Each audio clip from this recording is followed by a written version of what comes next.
मतलब का रिश्ता, दिल छू जाने वाली कहानी। एक गांव में एक बड़ा साहूकार रहता था। साहूकार बहुत पैसे वाला था। आसपास के कई गांव में उसका बड़ा नाम था। लेकिन इस साहूकार को अपने पैसे का, अपने रुतबे का और अपने नाम का बड़ा ही घमंड था। वह अपने नाम को बनाए रखने के लिए बहुत ज़्यादा सोचता था और बिना किसी भावनाओं की कद्र किए वो सब करता था जो उसे लगता था कि करना चाहिए।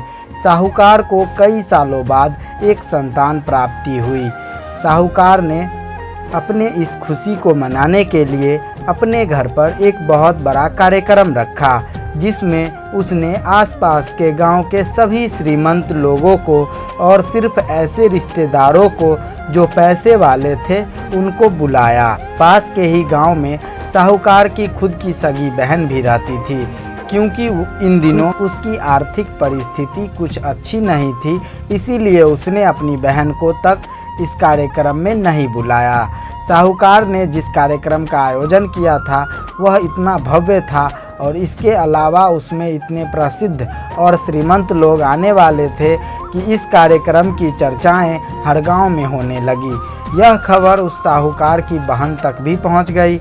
बहन को यह जानकर बहुत ज़्यादा खुशी हुई कि इतने सालों बाद उसके भाई को आखिरकार संतान सुख प्राप्त हो ही गया। बहन ने सोचा भाई गलती से उसे इस बारे में बताना भूल गया होगा और अपनों को भला कोई कैसे न्योता देता है। भोली बहनें अपने भाई के यहाँ उस कार्यक्रम में जाने की तैयारियां शुरू कर दी। जिस दिन वह कार्यक्रम था उस दिन बहन सुबह सुबह ही अपने भाई के घर जाने के लिए निकल पड़ी। रास्ते में अपने पुराने मैले कपड़े देखे। उसे ख्याल आया कि अगर किसी और के घर जाना होता तो मैं ऐसे कपड़े में जाने की सोचती भी नहीं, लेकिन मैं तो मेरे अपने घर, मेरे मायके जा रही हूँ। वहाँ मुझे ये सब सोचने की कोई ज़रूरत नहीं है। जैसे ही वह अपने मायके पहुँची, वहाँ का भव्य आयोजन देखकर वह बहुत खुश हो गई और उसे अपने भाई पर बहुत गर्व हुआ। वहाँ पर वह जल्दी से जल्दी अपने भाई को मिलकर उसकी खुशी में शामिल होना चाहती थी। वह तुरंत सीढ़ियाँ चढ़कर घर के अंदर प्रवेश कर गई। उसने देखा कि उसका भाई मेहमान के तौर पर आए सन्नद्ध और नामी लोगों का स्वागत करने में व्यस्त हैं।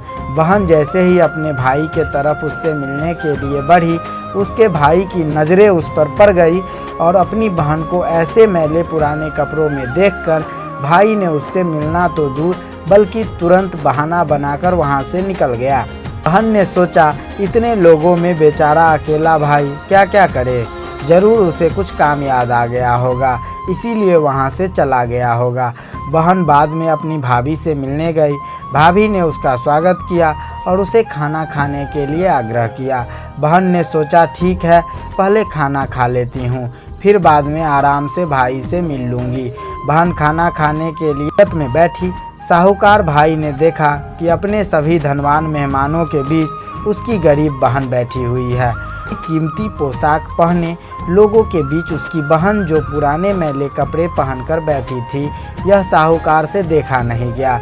उसने अपनी बहन को अपने पास बुलवाया, भला बुरा सुनाया और वहां से जाने के लिए बोला। बहन ने अपने सपने में भी नहीं सोचा था कि उसके साथ कभी ऐसा व्यवहार भी हो सकता था, और वह भी उसके खुद के मायके में। अपना अपमान होने के बाद बहन तुरंत अपने घर ससुराल जाने के लिए चल पड़ी। बहन इस बात को पचा ही नहीं पा रही थी कि उसके भाई ने उसके साथ इतना बुरा व्यवहार किया। उसकी आंखों से आंसू नहीं थम रहे थे। रास्ते में उसे अपनी पुरानी दोस्त मिली। उस दोस्त ने उसे रोने का कारण पूछा। हालांकि बहन उसे कुछ भी नहीं बताना चाहती थी, लेकिन दोस्त के बार बार पूछने पर उसने उसके साथ हुई सारी घटना उसे बता दी। उसकी दोस्त एक समझदार महिला थी और काफ़ी प्रैक्टिकल सोचने वाली थी।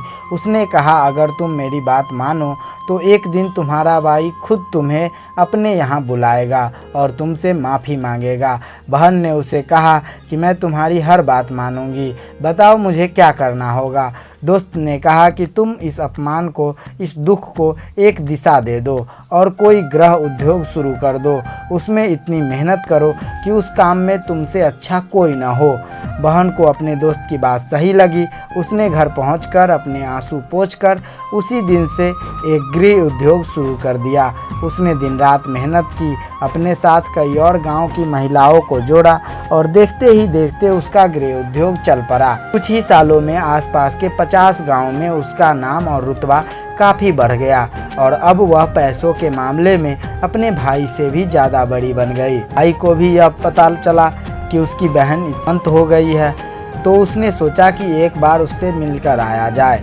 जब वह अपनी बहन को उसके घर मिलने गया तो बहन ने उसका किसी राजा महाराजा की तरह स्वागत किया, उसके पसंद खाना खिलाया।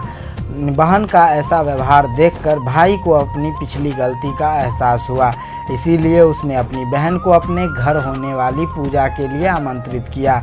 कुछ ही दिनों बाद बहन अपने भाई के यहाँ उस घर के पूजा के लिए पहुँच गई। जैसे ही बहन अपने भाई के घर पहुँची, उसका भाई उसके स्वागत के लिए दरवाजे पे ही खड़ा था। बहन अपने महंगी गाड़ी में आई थी। उसने वहाँ बहुत कीमती साड़ी और उससे भी ज़्यादा कीमती गहने दागिने पहन रखे थे।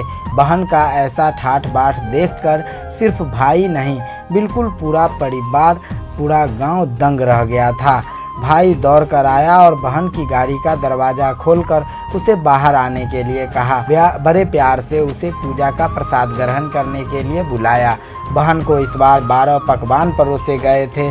चांदी की थाली में उसे खाना दिया गया था। वह साथ में एक सोने की चम्मच भी रखी गई थी। उसके बैठने के लिए बेशकीमती पाठ पर रखा गया था। बहन को यह सब देखकर उसके वह पुराने दिन याद आ गए, जब भाई ने उसे बिना खाना खिलाई ही भला बुरा कहकर वापस लौटा दिया था। आखिरकार उस बहन को भी समझ आ गया कि अगर आपके पास पैसे हों तो आपको पूछने वाले सभी तैयार रहेंगे, लेकिन अगर आपके पास पैसे नहीं हों तो आपको कोई नहीं पूछेगा।